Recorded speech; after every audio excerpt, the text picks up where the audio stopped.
মনে রাখবেন, যেই সরকার নামাজ প্রতিষ্ঠা করে না, যে সরকার ভালো কাজের আদেশ দেয় না, যে সরকার মানুষকে অন্যায় কাজ থেকে ফিরায় না, যাকাত আদায় করার অধিকার তার নাই। সুতরাং এমন এক সময় আসবে যখন আবার আমাদের জন্য সুখ শান্তি ফিরে আসবে। সেজন্য কোরআনের কাছে আসতে হবে। কার কাছে?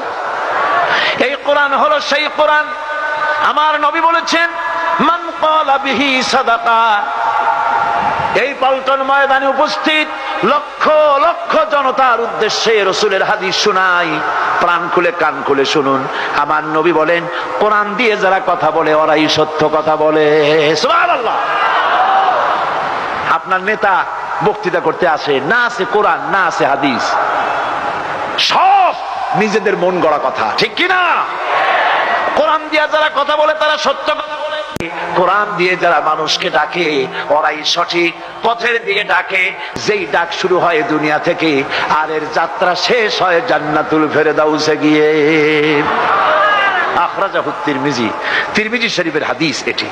সুতরাং ইন্নাদ-দীন ইনদাল্লাহিল ইসলাম। জীবন ব্যবস্থা কেবলমাত্র কোনটা? জোরে বলেন, কোনটা? এই ইসলামের আইনের সামনে মাথা নত করে দিতে হবে।